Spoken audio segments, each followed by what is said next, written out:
I'm starting to record now. We're going live on Facebook as well at the moment. So if you're on Facebook, a big welcome to this 3-day challenge. My name's Matt Catling. I've got my team here as well. Claudio's here, Namali's here as well to support you.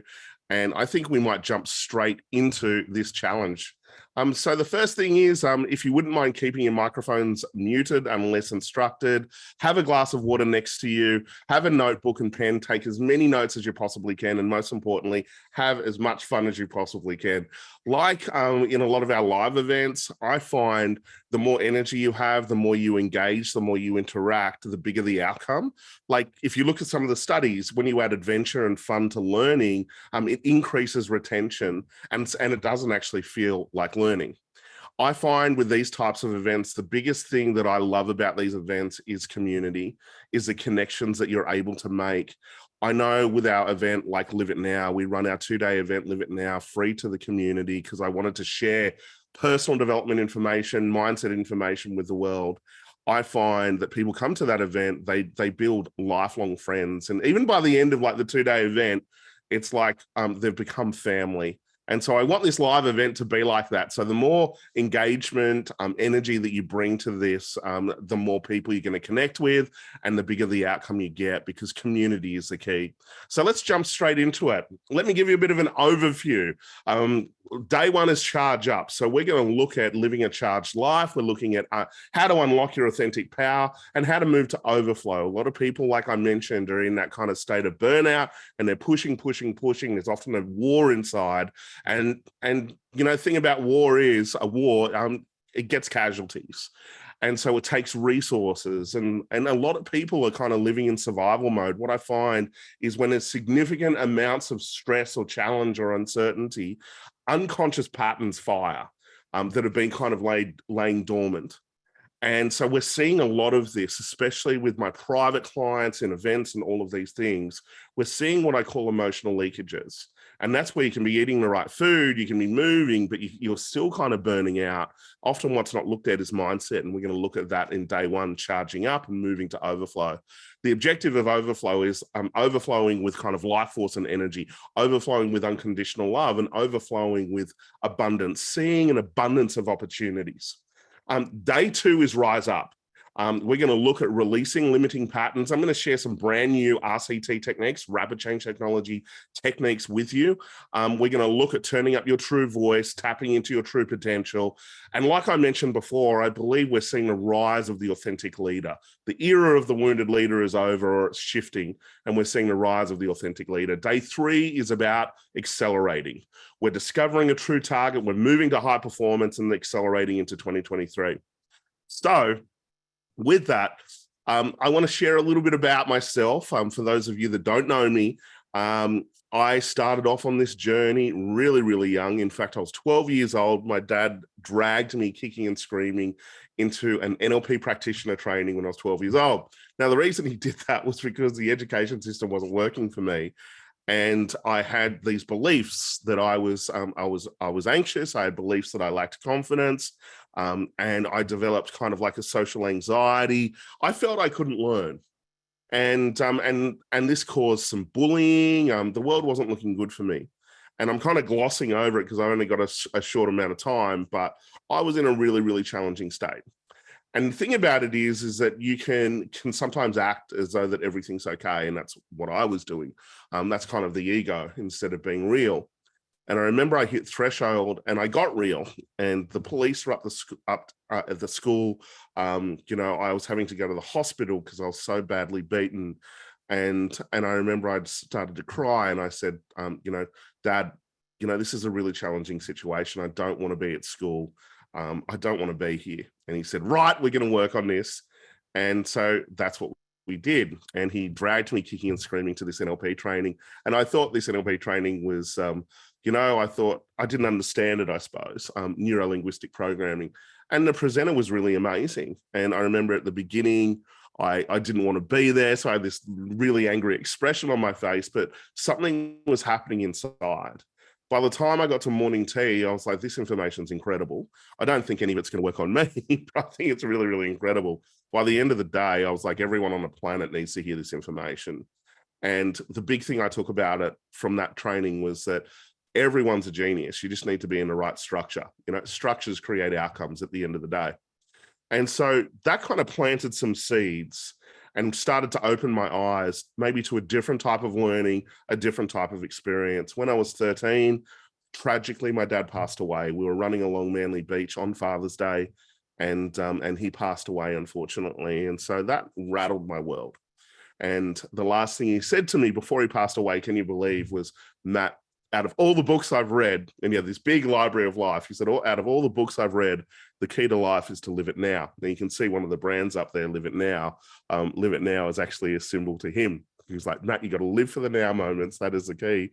And then literally, a few hours later, he passed away. And my life took, a really challenging turn. And without that foundation there, I started hanging out with the wrong crowds, and I started drinking a lot. My poor mum, she was at her wit's end. And then I remember I was like 16, and it was 3 a.m. I was living in Mount 3 a.m. on a Sunday morning, and it's a full moon, and I was vomiting, and there was blood everywhere. I was so sick. And I remember just looking at this moon, crying, going, I need help. And I was like, Dad, I just want to be with you. And the next day I had the worst hangover I've ever had in my life. And I, for some reason, went into my dad's office, and he had this big library of life, hundreds and hundreds of books on personal development. And I walked into his office, and I'm looking at this library, and then I look at this briefcase. And he had this briefcase. I always used to look at this briefcase and think, one day I want a briefcase. I want to be successful. And I was compelled to go over to this briefcase. I fell over a table, I think, hurt my leg really bad. But I went to this briefcase. I opened up this briefcase. There was a plastic sleeve in it, and there was a note in it. And it was highlighted and underlined. And can you believe it was kind of like a note to me? And I spoke at my dad's funeral. It was my biggest fear. And here is this letter, my dad's letter, his last message to me. And I'll read the blue section. And it said, I'll start from the beginning, actually. Now, if we were sitting at a funeral we visualized earlier, and one of my children was about to speak, I spoke at his funeral. And it says, I want his life to represent the victory of teaching, training, and disciplining with love over a period of years, rather than the battle scars of quick fix skirmishes. I'd want his heart and mind to be filled with the pleasant memories of deep, meaningful times together. I would want him to remember me as a loving father who shared the fun and the pain of growing up. I would want him to remember the times he came to me with his problems and concerns. I would want to have listened, loved, and helped. I would want him to know I wasn't perfect, but I tried with everything I had. And this is the last part that really got me. And that perhaps more than anybody in the world, I loved him. And so I found this letter at the worst moment of my life. And then, interestingly enough, a book falls off the bookshelf. And it was highlighted and underlined. And this book was like everything I needed. And I remember reading it, just looking around the room going, far out, are you here? And I became obsessed with this bookshelf. And there were hundreds and hundreds of books, and most of it on personal development, business, and psychology. And as I was reading all of these books, after a few years, I was like, you're not following this stuff. My dad was this, great leader. He was so motivated, and my hero. And I was reading all of this stuff going, you're an incredible guy. You're a motivated guy. You're an intelligent guy, but he wasn't following it. The difference between knowing and doing, they're worlds apart. He hated his job. He had such a challenging upbringing. He was so stuck in fear. I can see that now with all of my training. He had to be in control all of the time. And even though he was really, really fit, he was exhausted, completely burnt out and exhausted. And so, after a couple of years, I'm getting frustrated. I'm like, far out, the answers are right in front of you. And how often is that the case? The answers are right in front of us, but our programming holds us back. we think that, it's because of procrastination or sabotage or something like that. But if we go at a deeper level, no, there's often a war going on inside. There's often a battle going inside. It's taking casualties. It's taking resources. And so if there's a war going on inside, guess what's going to happen? You're going to want to take the path of least resistance. You're going to want to take action that is safe, or it's going to get me love in the fastest possible time frame, or recognition, or something like that. Now, what if those patterns, those safety patterns, what if they're not going to move you to a higher level of performance? What if they're going to have you watch TV instead, or drink, or smoke cigarettes, or whatever it is, because you programmed it that that's the fastest way to neutralize fear, or repress anger or anxiety or something like that? The unconscious mind's going to go, yep, we'll use that, because that's the fastest way. We're looking for the shortcut every single time, especially if there's a war going on. And so this kind of opened my eyes up. This experience, it was traumatic, and I really believe wounds become your superpowers. And so I started studying all of this information.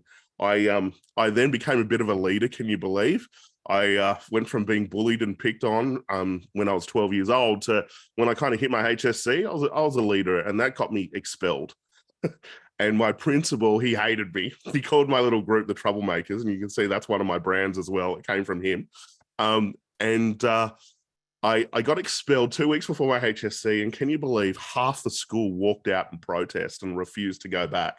They turned up to my house with cases of beer. I'm pretty sure they just wanted to party, but they refused to go back. After 5 days, the school principal called my mum and said, "We're going to turn this into a suspension. We've got to get the boys back."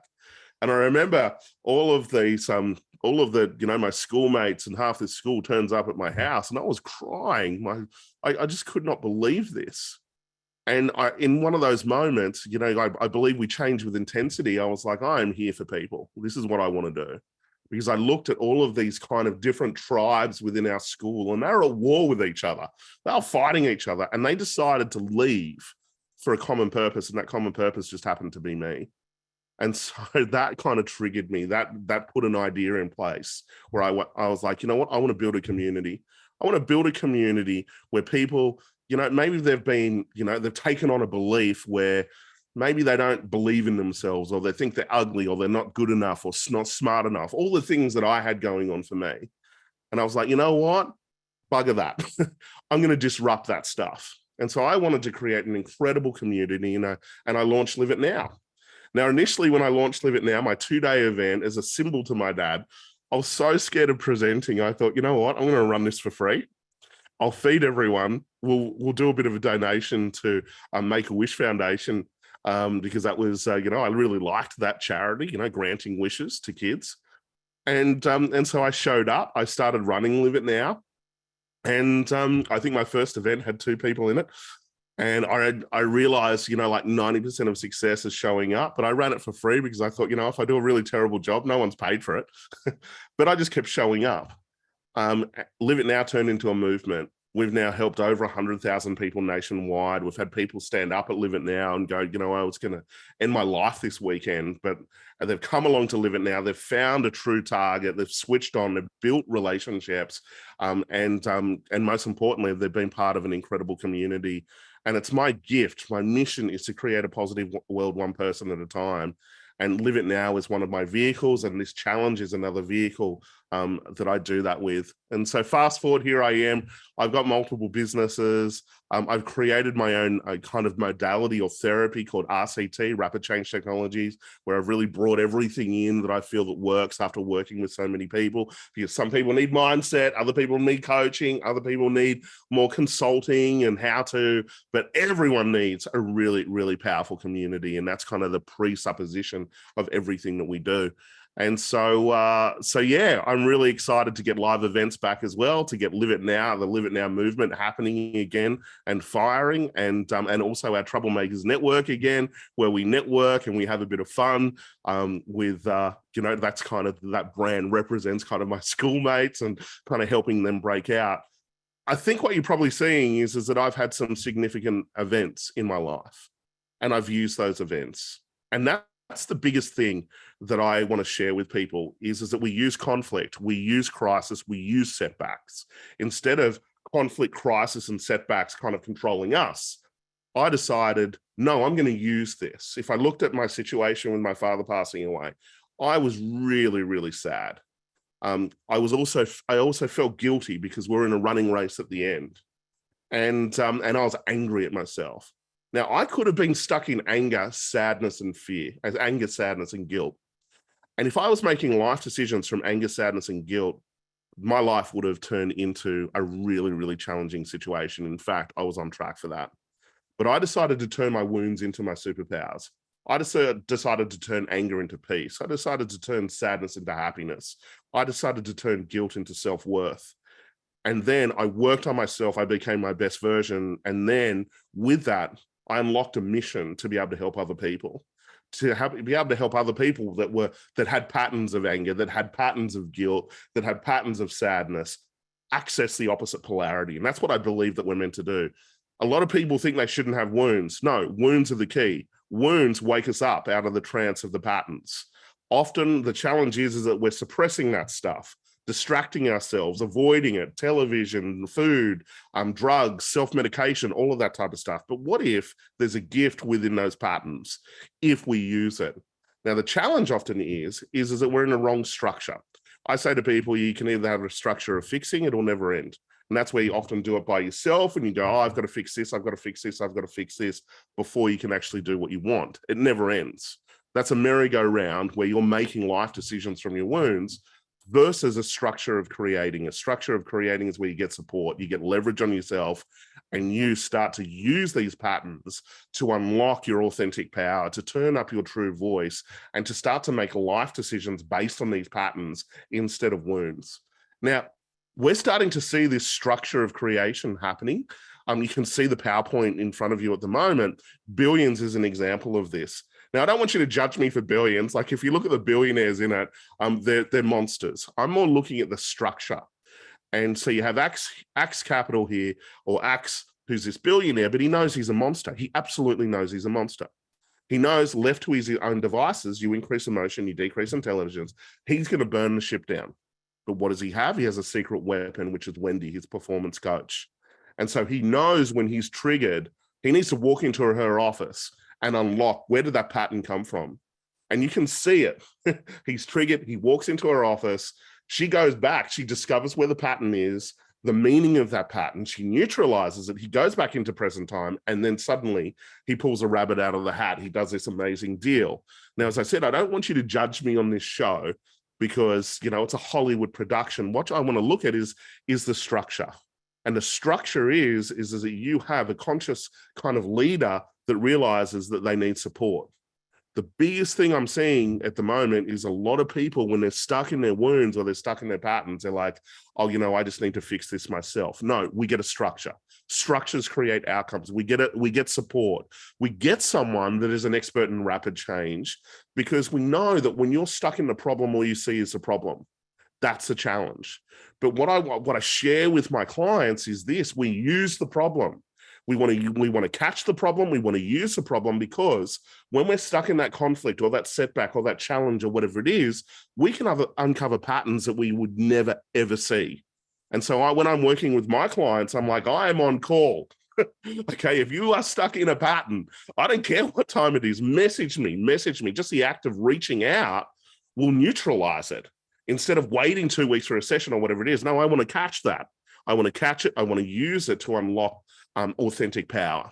So structures create outcomes. That's a big takeaway that I want you to take away from today when it comes to charging up. We need to be in a structure that is going to charge us up. If we're not in a structure that is going to charge us up, we'll fall back into sabotage. We'll fall back into procrastination. We need to disrupt that structure. Next thing I want to look at is rapid change technologies. I kind of mentioned this. This is the gold mine, everybody. It's when you combine all of this together. So like I mentioned, release work, mindset work, but releasing at a root cause, looking at the origination of a pattern or the emotional leakage and being able to discover that pattern and then neutralize that pattern. Having a coaching framework where you have a true target, you've worked out a true target, and you've got a really supportive environment. Having consulting or education based on results, the best strategies, and then bolted on into a community. Having all of these together is really, really powerful. And again, today is all about charge up. Okay, next thing, cause versus effect. You guys have heard of this before. Cause versus effect. This is probably the most powerful education. Most people don't understand it. When it comes to cause versus effect, a lot of people think that they need to take responsibility for the world. And so they move to kind of almost like a state of overwhelm. Because obviously, to transition from the effect side of the equation to cause, the key is response, our ability to respond or take responsibility. And so if we're at the effect side of the equation, we're probably going to live a life where we feel powerless because we're saying the cause of everything is outside of me. Whereas when we kind of move to the cause side of the equation, we are radically going, well, you know what? The sum total of my conscious and unconscious decisions have led me to this point right now. Now, that is really, really powerful, but not taking responsibility for the world. I want you to write this down. There's three things that we want to take responsibility for. Number one is our communication. We want to be able to take or be at cause when it comes to our communication, our internal communication and our external communication. And again, day one is charge up. When we take responsibility for that little voice inside of our head, you'll notice it'll change the next part, which is our psychology. And so we want to be at cause around our communication. We change the communication inside, then we'll radically change our external communication. When it comes to our psychology, I look at our psychology as the sum total of the decisions, the beliefs, the emotions, the value systems, all kind of coming together to form like a self-image. And so we need to be at cause around our psychology. We need to be able to take charge of that psychology. We need to be able to choose the emotional states instead of letting this kind of unconscious mind run untethered and letting all of these emotional states kind of switch on, when the reality is we could be taking a long way when, you know, these emotions that we're holding on to, there's a reason that we're holding on to these emotions consistently. And that's because we're getting something out of it. And so when we move to the cause side of the equation, again, we can start to transform this. But let's look at it a little bit deeper. If we look at, you know, what's happening with our unconscious mind, often we're playing stories. Who would agree with that? We're playing stories over and over again. Now, with those stories, the challenge is when we play those stories, are we at the effect side of the equation of that story or are we at cause? Now, this is a big breakthrough. If we can go back to those stories, especially the origination of those stories, and if we can change the meaning, all change is a change in meaning. If we can change the meaning of those stories so that we're at cause, wow, suddenly we move to creation. We're meant to create. We're designed to create. We're a goal-setting machine. There's a really great book called Psycho-Cybernetics. And if you think about it, like we wake up in the morning, we've probably set and achieved over 100 goals, micro goals, from brushing our teeth, getting dressed, getting to a certain location. So we are goal-setting mechanisms. The challenge is that when we're at the effect side of the equation, or we've got programming at the effect side of the equation, or we're telling ourselves stories where we're powerless, we switch off from that creation. We switch off from that charge. Isn't it interesting? I can sit down with someone and I can choose an area of life and I can say, okay, let's look at money. Now, money is often the biggest stressor at the moment. I can look at money and then we can uncover every single limiting decision, every single limiting belief. By the way, they're just a series of stories. And I can go through every single one of those limiting beliefs or limiting decisions. And I can find the origination of those patterns and simply change the story from being at the effect side of the equation where I'm powerless or blaming someone else or justifying to being at cause. Now, guess what happens? I start to unlock my authentic power. We start to move to creation. Energy switches on. We move to overflow. The biggest kind of learning that I've had with working with over 100,000 people now is that we have enormous amounts of energy. We have enormous amounts of energy that is often trapped in the body holistically and certain locations, which we'll talk about tomorrow. That trapped energy, once we release it, it can move into creation. It can move into clarity, new ideas, concepts. You've probably had that experience before where you've been in what I call like that zone state. You're not stuck in the past, you're not stuck in the future.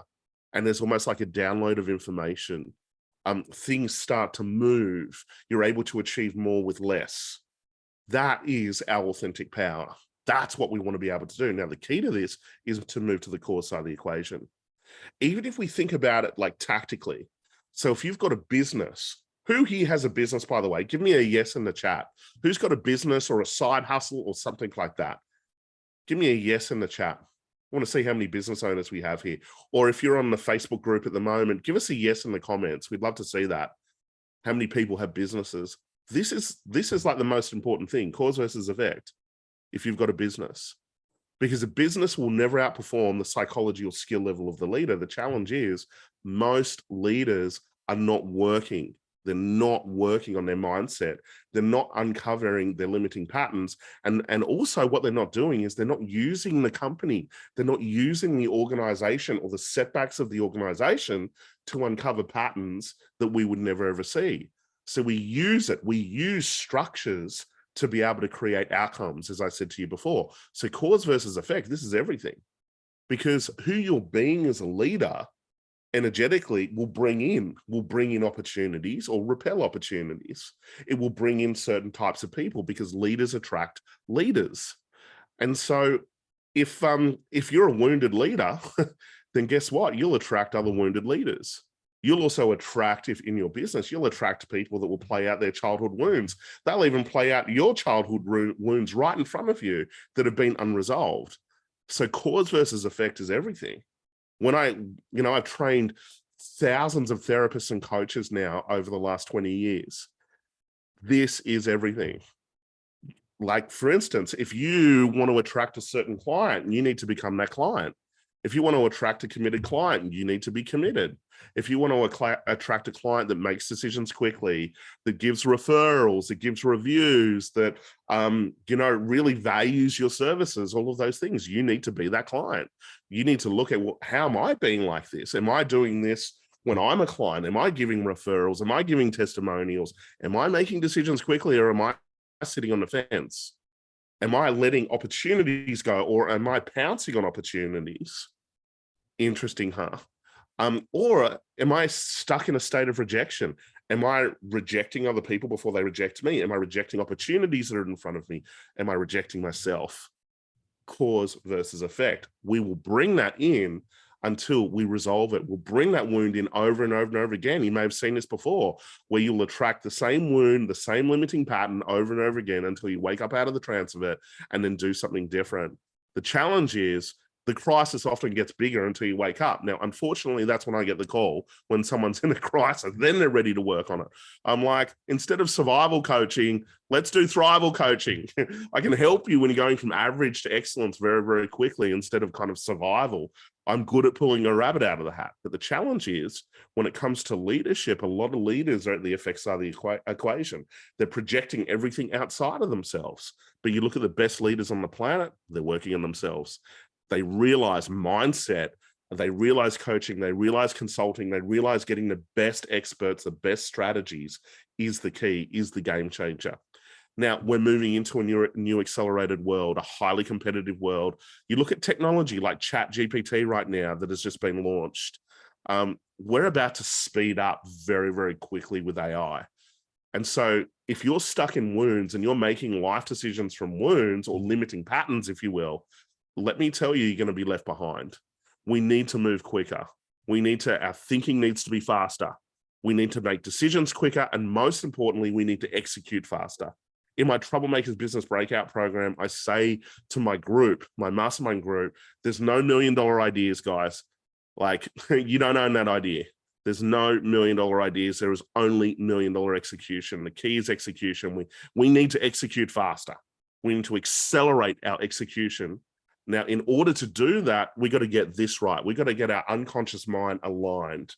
And that's moving to the core side of the equation. It's really, really hard to move to the core side of the equation when you haven't been taught. This is a challenge where if we look at the school system, we've been taught maybe the 7% of communication, which is words. Well, there's a whopping 93% of communication that is nonverbal that we have not been taught. So if you haven't been taught that stuff, of course, you're going to be at the effect side of the equation when it comes to excellence in communication. When it comes to our psychology, if we haven't been taught how to use our psychology, then guess what? We're going to be at the effect of the programming. We're going to be effect of the programming generationally. So if our grand or great grandparents had limiting patterns, if they had patterns of fear or sadness or guilt or hurt, and I find different families have combinations of those that often get passed on generation after generation. Now you'll see that one generation will kind of externalize it, the next generation might internalize it, but the pattern is still there, the leakage is still there. And again, if you have not been taught how to use this powerful unconscious mind, that's why I love teaching people RCT or teaching people NLP, all of that type of stuff, because at 12 years old, I was lucky enough to get an instruction manual on how to use my unconscious mind. So what does that do? It moves me to the core side of the equation. I can now choose the emotional states I want. I can shift limiting patterns when they come up. But like I said to you guys, the biggest breakthrough for rapid growth is when you use crisis, when you use conflict, when you use setbacks.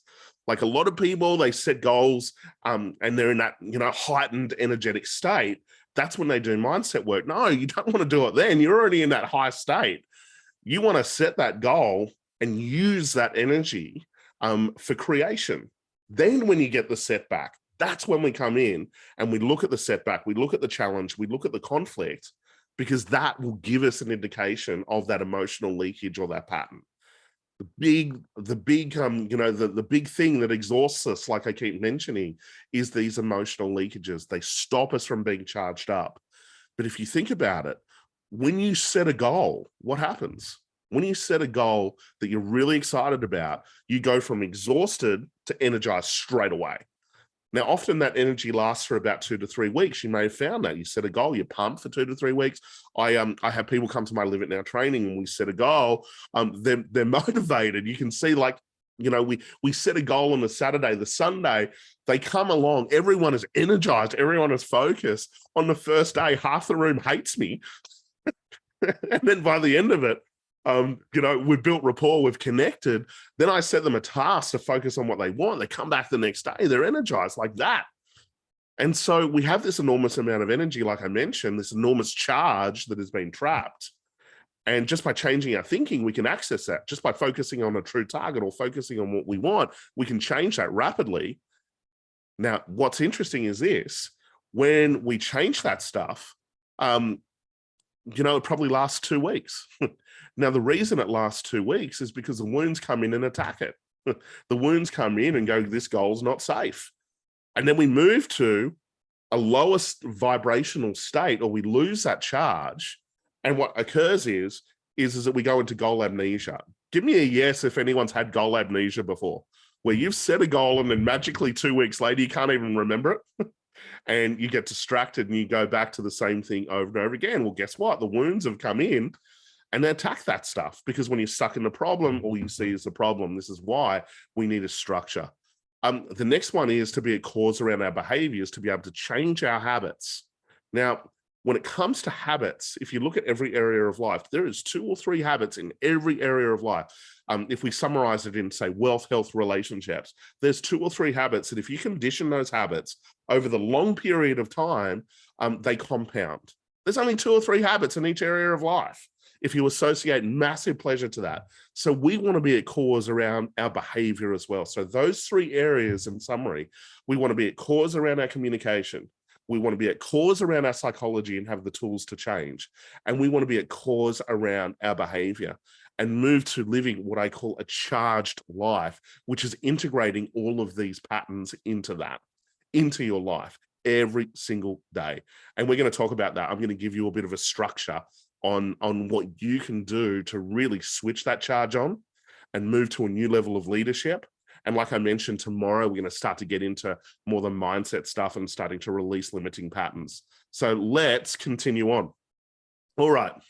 Living the charged life. Are you guys enjoying this, by the way? I'm talking really quick because I've got a short amount of time and I want to give you as much as I possibly can. So living the charged life, the objective here is to overflow with energy and life force.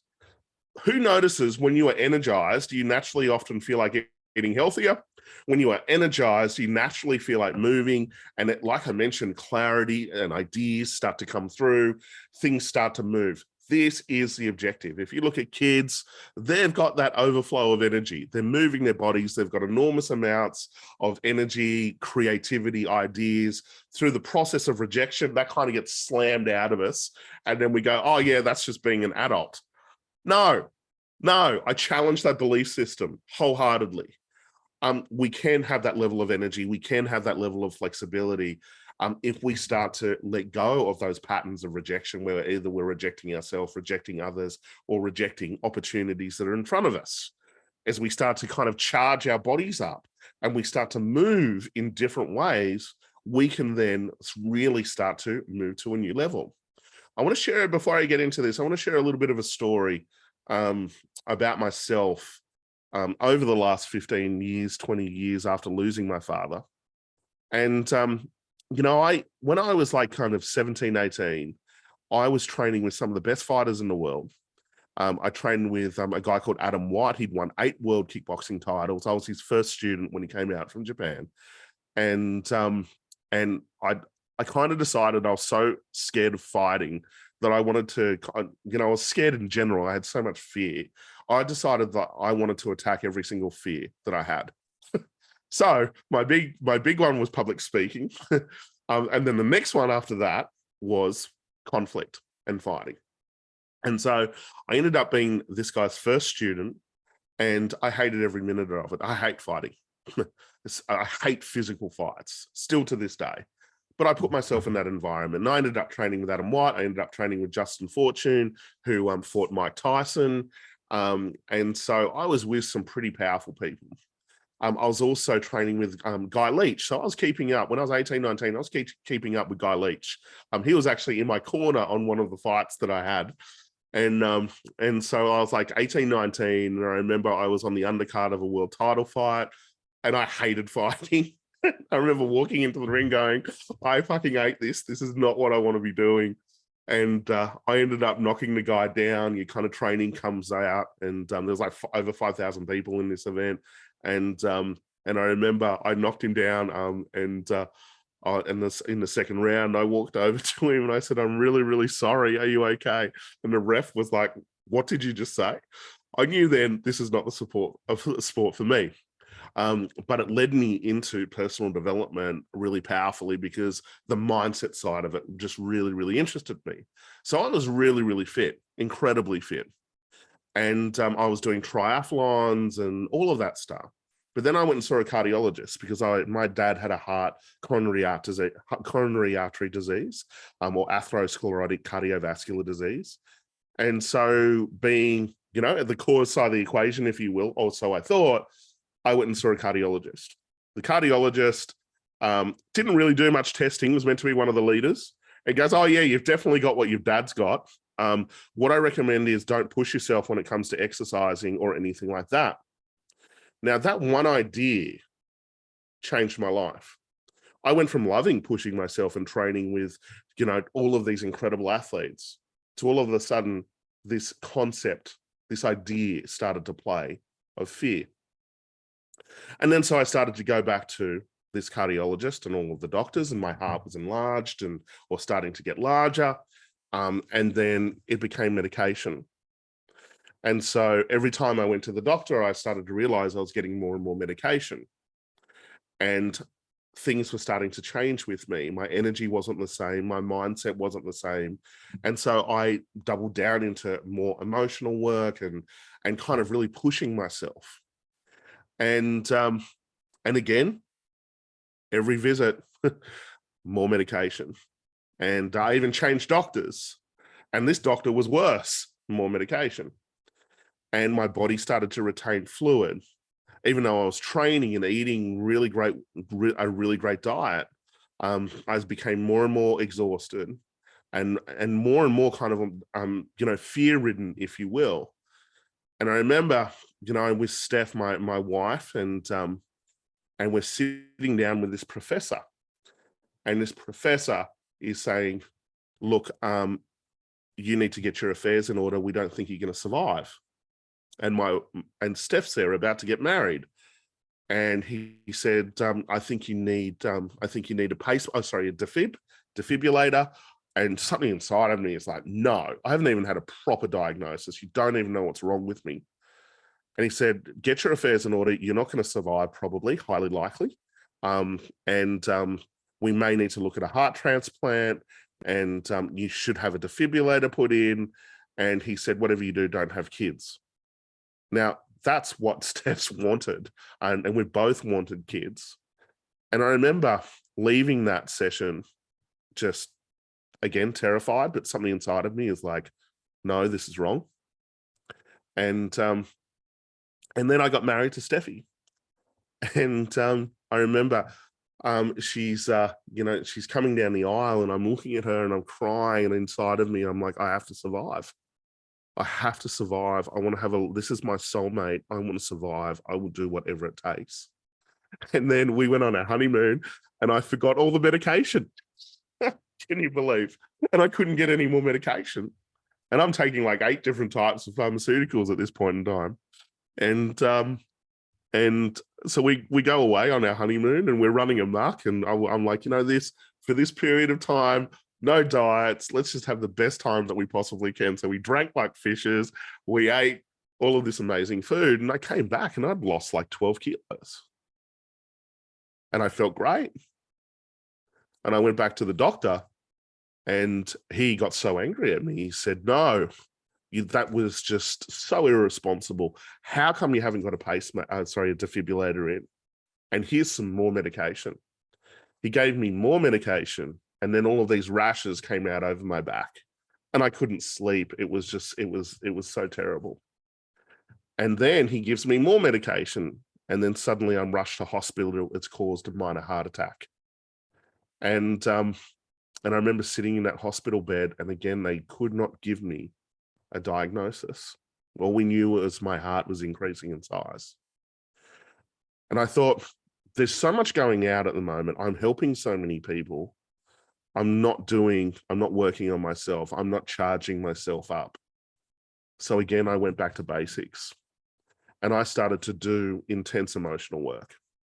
And I found my old coaches, and I started to research, and I really went for it, because there was this voice inside of my head that was saying, they're wrong. It's not right. They're wrong. And up to that point, I hadn't been listening to that voice. I'd been listening to other voices, the doctor's voice, my dad's voice that was riddled with fear. I was making life decisions from those voices instead of questioning those voices. And where do those voices come from?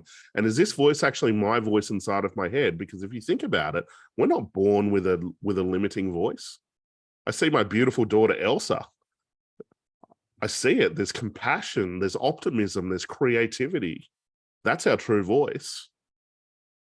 And so I started to turn the volume of that true voice up. And most importantly, I started to listen to it. Instead of going external, I radically went internal. And I teach this stuff. Sometimes authorities can be the ultimate hypnotherapists, right? They give you a suggestion, you uncritically accept it, and then it becomes a pattern. And so I started to systematically let go of those voices, shift those voices. Where did they come from? Where was that download? It's not my voice. And I started to systematically turn up my true voice. Then all of a sudden, this idea popped into my mind. We've never tested my mum. It's always been about my dad, because he passed away. The doctors have only focused on my dad. And so I called mum and I said, let's get tested. Let's get you in there. She calls me back, crying. She says, it's me. And we found out that we had a history on my mum's side of hypertrophic cardiac myopathy.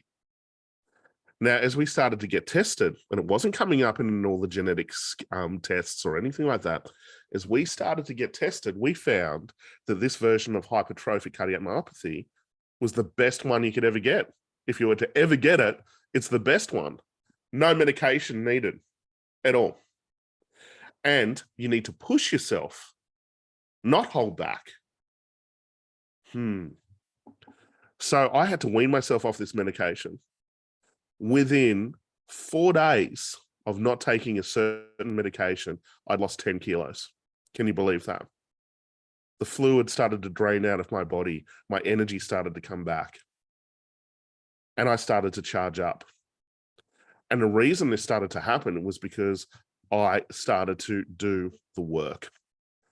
I started to go inside. I started to turn the volume of that true voice up. Now, I'd been sitting on this without an outcome for 15 years, guys, 15 years. But just by simply doing this work and really committing and moving to the core side of the equation and shifting this, everything started to change. I find when you listen to a false voice, you may want to write this down.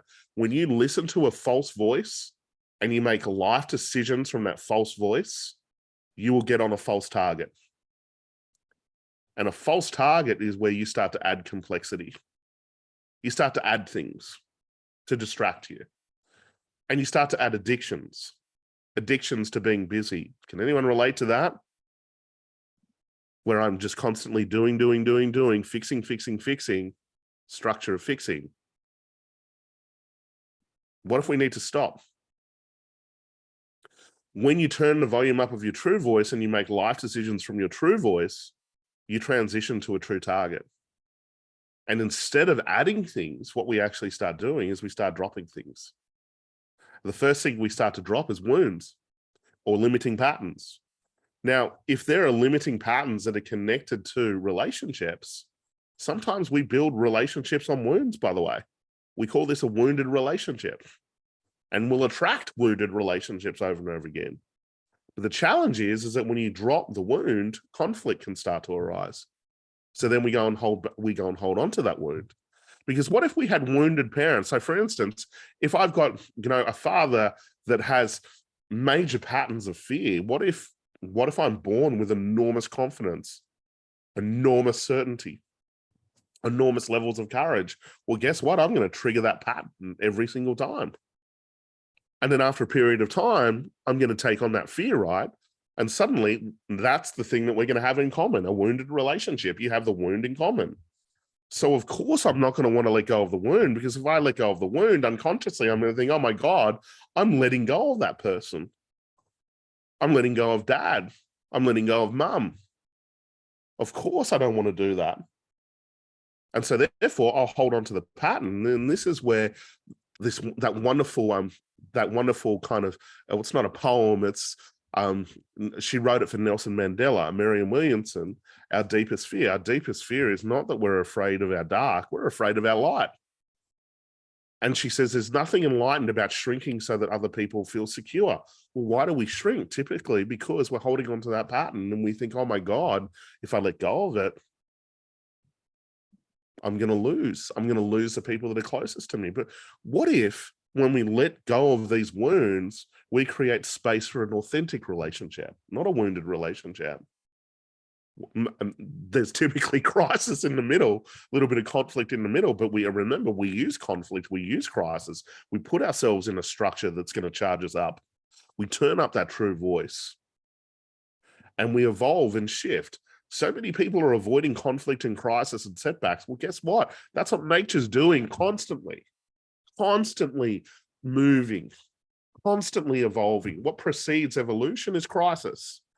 So we need to be able to charge up and embrace conflict, crisis, and setbacks. And within that, as you get through that conflict, crisis, setback, suddenly we get clarity. The clarity comes after the breakout, not before. So let's talk about living a charged life. And this is what I've integrated in my life. I get my clients to do, and things move to simplicity. When you're on a false target, you add complexity. When you move to a true target, simplicity starts to happen. And simplicity starts to happen because of the charge. When we charge up, that energy is magnetic. So when we put ourselves in new environments or new playgrounds, it brings in, energetically, it brings in new opportunities. Okay? So everyone take a deep breath in and out. Give yourselves a pat. Thank you for being here. Let's jump into charged life. Okay. So first thing we got to do, right, is look at how balanced is your triangle. So life force will happen when we have a balanced triangle.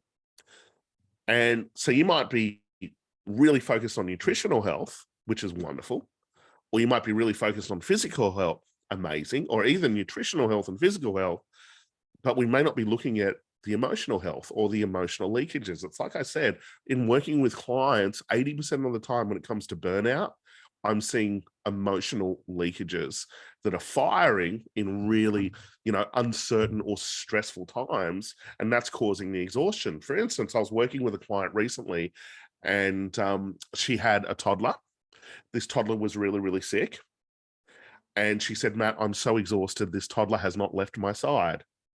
And I was communicating with her, and I was looking at her body language and the way she was describing everything that was happening. And I was like, I actually think this is emotional leakage. And she said, Matt, you don't understand. This toddler has not left my side. I haven't had enough sleep, all of these things. And I said, well, look, I may not understand that. I probably will in the future, but I may not understand it at this stage. I think there is an emotional leakage happening. And so we started to look at what emotion is coming up. And she said, I'm stressed, I'm overwhelmed. Then we uncovered it underneath the stress and overwhelm. We found that there was kind of like this repression of anger going on. We then discovered that when she was 4 years old, she had a sibling that was really, really sick. And she wasn't able to get any attention or any love or support from authorities or from her parents. So then she made a decision that she couldn't ask for help. In fact, when she did ask for help, there was a conflict. So she started to repress all of that just from that one decision. Now we went back. Remember, we want to be at cause around this. We want to move to creation. We went back, we changed the meaning, we forgave, we shifted those relationships. Literally, this was like a 10-minute intervention, guys. And then bang, enormous energy. And she came out of that and she goes, I feel lighter. Oh my God, I feel so energized. She left that session and she started to teach people how to treat her. She started to ask for help. She started, and this didn't just happen within, the relationships, her personal relationships. This happened in business. Her business started to expand. She called me 2 weeks later. She's like, I'm so productive, yet I'm so energized. I feel like I haven't done anything. And this is what authentic power is that when we balance the giving and receiving patterns or any trapped energy and we unlock that authentic power, we've got more energy to be able to create. We've got more resources. We can handle bigger challenges without kind of moving into sabotage, addictions, all of those types of things. So the first thing I want you to look at is, how balanced is your triangle? Do we need to balance this triangle? Do we need to have an equal focus on each of these areas and put a structure in place to be able to support that? Because if we balance this triangle, what's going to happen is that we're going to charge up and we're going to increase the most important thing, which is our life force. And by the way, guys, I believe our life force is the thing that heals everything. So here's the structure that I would recommend. So number one, take charge of your mindset. Really, really important. We need to reframe or change the meaning of impossibility to possibility. That's number one. Number two, we need to look at negativity and blame and see where the origination of that is. Not based on present time. Let's look at where that negativity and blame pattern, where did it actually start, and who was the relationship that was connected to. Next one is take charge of your mornings. And this is a sequence that's really, really powerful. And you only have to do this 2 to 3 times a week, guys, to really kind of break up that week or disrupt that week. So take charge of your mornings, morning ritual, first thing movement. I'm not suggesting that you go running or attack yourself or put more stress on yourself. What I'm talking about is, how do we charge up? So just moving is really, really powerful. I find when it comes to mindset work, if you're kind of lying in bed or stationary, it's a lot harder to do mindset work. But when you are when there's movement involved, it's so much more powerful. Now, the next thing that we want to do when it comes to that morning ritual, that morning charge up, is gratitude. Gratitude is really, really powerful. Now, you've heard of gratitude before. Now, I like to use things as a process. So for me, gratitude is really, really powerful to get us back to present time. So if you're triggered or you're stuck in the past or you're stuck in the future, and an example of that is that if you're stuck in the future, you're thinking of the worst case scenario. You're stuck in the past, you're probably reliving past emotional events, anger, sadness, fear, hurt, guilt, those types of things. And so gratitude is a really powerful way to neutralize that. And so we start moving, we move into gratitude. Now, if you're really stuck in the pattern, you just start off really, really small. So like you're walking along, I'm grateful for this blade of grass. And then you expand from micro to macro as you start to look at your life. The next one is we go big picture. This is really, really important. We go mission or 7-year vision, or we start to think, who am I becoming? Really important. It's not what you get in life, it's who you become. What's the next level of leadership, or what's my 3-year vision? You start to kind of bring that up. You visualize that. In my Live It Now training, that's what we do. We do a 7-year vision. We get people connected to that. So that's what you want to do. Or if you've got a vision board, you think of that vision board, and then you come back and you go into daily targeting. And that's where you look at what's actually my target for today, not to-do lists. What's actually the target? What's the outcome of today? And what are the things that are going to move the needle? Well, I often write, 5 things and then circle the number 1 thing that is going to move the needle. Because if you hit that one thing that's going to move the needle, that's a really good day, by the way. And typically the things that are going to move the needle are connected to that bigger vision, the 3-5-year vision, instead of kind of being stuck in that frenzy of addiction of doing and all of those things. This is the challenge. Most people, their morning ritual is this. They wake up in the morning, they think of all the things they need to do. Then they transition into all the things that are not working. Then they have their coffee to try and then switch them on after that. What if we did the opposite? What if we started to think of who am I becoming or who am I being instead of doing? And then what am I creating? Really, really powerful. Every 90-day recharge. We want to get into nature every 90 days. Because this, what it will do is it will recharge the batteries, but it'll get you out of your environment as well. It'll get your cycles back.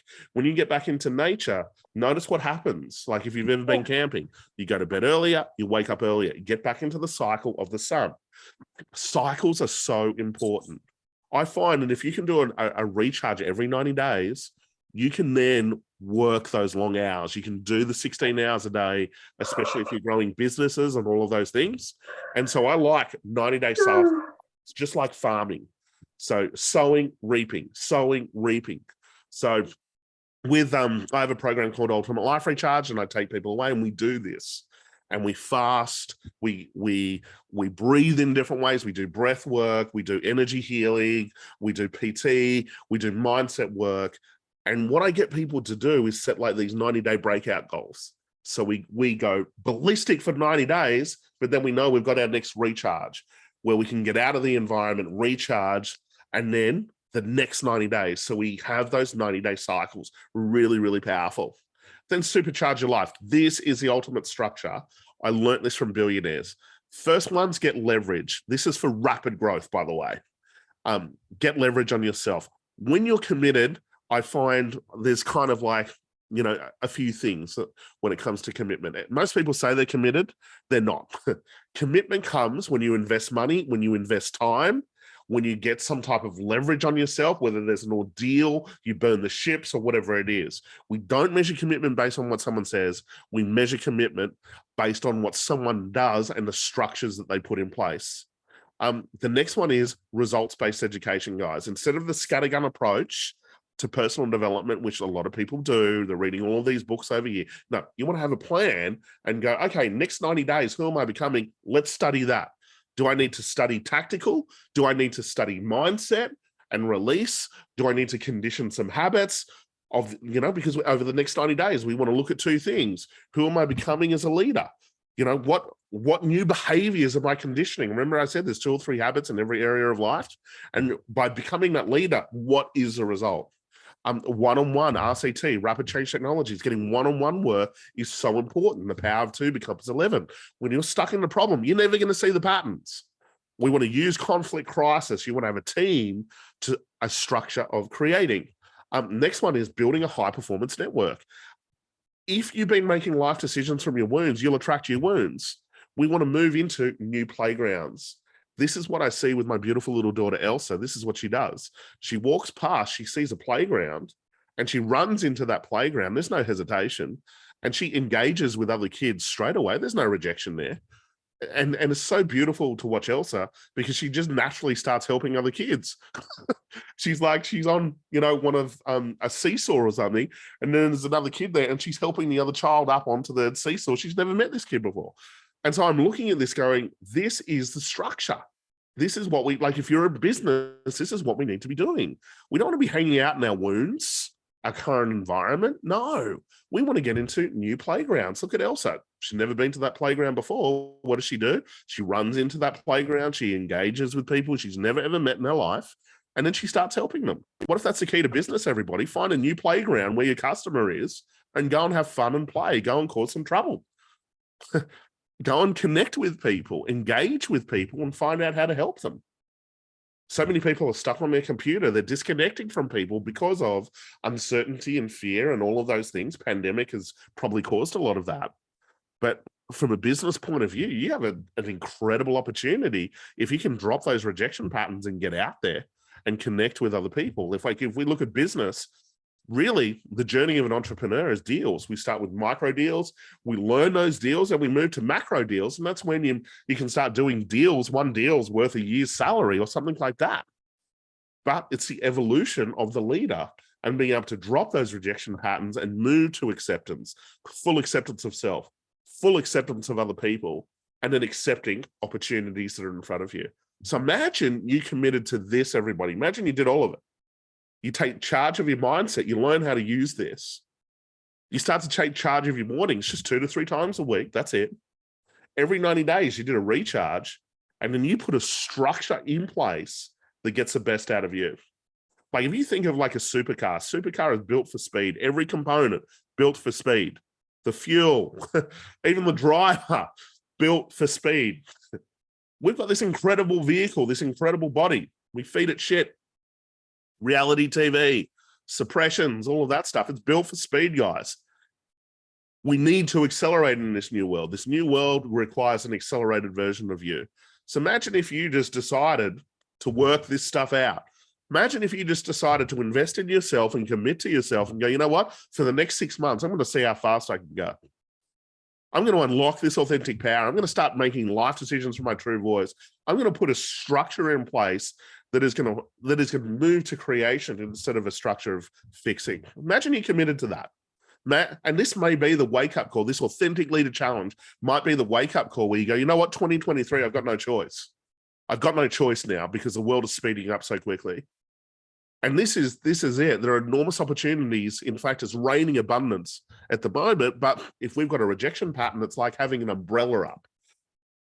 And our wounds are almost like an umbrella where it's raining all of these opportunities. But what do we need to do? We need to stand up. We need to rise to a new level of leadership, authentic leadership, and take advantage of all of these incredible opportunities. A lot of people say the Aussie dream's over and all of those things. It's not over.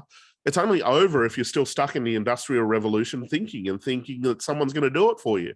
No, we're just moving into a new world of leadership where you've got to take responsibility. You've got to take charge. We've got incredible technology out there.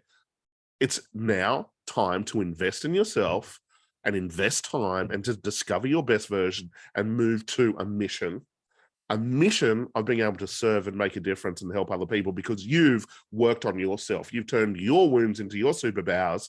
And now you've got that energy to be able to help other people often work on the same patterns, but because you've resolved it, you can do it very, very quickly. And then you just put business on top of it. Doesn't matter what the business is. It's a mission and the energy or the energy in motion, emotion that's underneath it. Now, I know I'm over time now, guys. We've got a few more things to cover. So we've talked about structure of fixing versus structure of creating. If you're in a structure of fixing, you're stuck in your wounds. And this is where someone will just go, yeah, I'll just do it myself, or it's not the right time, or whatever it is. I just need to fix this before I can have this. That will never end. No, we want to move to a structure of creating. A structure of creating is where you get leverage. It's uncomfortable. You get a team. You get someone like me that's in your corner, and we go, right, let's use a conflict, crisis, and setbacks, and let's unlock your authentic power and take it to the next level. So getting to the end of day one, guys, what I want you to do is I want you to choose an area of life right now. Choose an area of life that you are avoiding. Now, most people set goals on the area of life that they like or they're excited about. No, We want to uncover the war inside. Remember, war takes casualties. If you are avoiding something, or if you've got like an all or nothing pattern, that indicates a conflict or a war inside. Remember, war takes casualties. It takes resources. The things that you avoid most, you may want to write this down. The things that you avoid most are the things that are controlling your life. You may not realize that. So if you're avoiding money, that's probably the wealth area. Or if you've got a business, you're wanting to improve that business, that's the wealth area. If it's the health, you've been avoiding your health and there's this fear inside going, oh, I've got to do this, or I've got to get this handled, or one day, or it's not that bad yet. That's a war inside. It's controlling you. So we want to take charge. Remember I said take charge of that mindset, or if it's a relationship, it might be the relationship area, or maybe there's been some conflict in relationship, or some limiting patterns, or whatever it is, or maybe you've been really, really hurt and you feel like you can't trust anymore. And you know, I've had people say to me, Matt, I just want to be single. That's it. No more. Relationships equal pain. And I had one lady recently, she joined one of my programs, and she said, Matt, you can't make me have a relationship. And I said, I'm not making you do anything. We started to do the emotional work in that area of life. Within 3 weeks, she attracted a relationship. They're still together. She's lost 14 kilos. Her business is growing. All of these amazing, incredible things have happened because we've started to look at the area of life that you're avoiding, which has the biggest emotional leakage. Once we get that sorted, and it is uncomfortable, it is chaotic, that's why we have a team. We put a structure of creating in place. We start to charge up. And together, progressively in a safe way, we start to look at that area and we start to get it handled. And as we do that, we unlock all of this energy. So a lot of people, they're like, I don't know what I want. Well, let me tell you, it's stuck in your wound. You're never going to know what you want. Increase emotion, decrease intelligence. We need to create space. Bob Proctor said this, vacuum law of prosperity. In order to attract something new, I need to let go of something. And so that's what I want you to do right now. Choose the area of life that you're avoiding at all costs. And I want you to write it in the chat right now. If it's health that you're going to focus on for the next 90 days, write it in the chat. If it's wealth, and that could be, we could be looking at career, money, business. If it's relationships, put it in the chat. Now you'll notice mindset's in the middle. Mindset's the thing that connects all of the areas of life. This is why when you get a breakthrough in the area that you've been avoiding, it impacts all of the other areas. It pushes all of the other areas of life up. Now, if we look at the spiritual area is kind of on the outside of these areas. See, I find that when we get the basic stresses handled, we tap into our true genius, we evolve. So let's get the basic stresses around wealth, money, business, career handled. Let's get the basic stresses around health handled. Let's get the basic stresses around relationships handled, and then watch what happens. We start to expand. We start to tap into our true genius, our true mission. So next thing that we're going to do really, really quickly is a 90-day breakout goal. So I want you to choose that area of life now, health, wealth, or relationships. Now, we want to look at who do you need to become in that area of life. Remember, if you want to improve any area of your life, it comes down to your leadership. So what needs to change about your leadership in that area of life? Remember, we talked about taking charge. We want to charge up. Well, we need to take charge. So who do you need to become in that area of life? What are the habits? Is there belief systems that we need to condition? Is there some habits that we need to condition? I want you to think in that area of life in the next 90 days, if we kind of float out to 90 days in the future, April or May or whatever it is, if we float out 90 days in the future, who have you become? And then we look at the result. So we look at who have you become? What are your habits? What's different about your mindset? And then we look at the result. What's a specific result? If it's wealth, we put a number there, ideally profit. Remember, it doesn't matter how much money you make, it's what you keep at the end of the day. If it's health, put a number. Dress size, whatever it is, put some measurements there. What do you notice when you look in the mirror? What is the difference? What do you notice about your energy? What do you notice? Have you done some type of competition? Relationships, we can measure relationships, right? Now you have a relationship, or you've attracted different types of relationships, or you've transformed your relationships. Or it might be that now you are speaking up, you're teaching people how to treat you, you're putting boundaries in place You're making decisions really, really quick in that area of life. So I want you to write this down right now. Really, really quick. It can be 2 lines. Who are you becoming? Well, I'm conditioning this habit, this habit, this habit. This is what I'm kind of, this is my new belief systems. This is my new behaviors in that area of life. And then by being that person, what is the results? So write that down as quickly as you can. Then I'm going to kind of set you a bit of a challenge, your day 1 challenge. So just give me a yes once you've done this. And I'll just check the chat now. We've got health and wealth. Tatiana, I'd say 1. Choose 1. Just 1 for the next 90 days. So we've got a lot of wealth. We've got a lot of health. Awesome.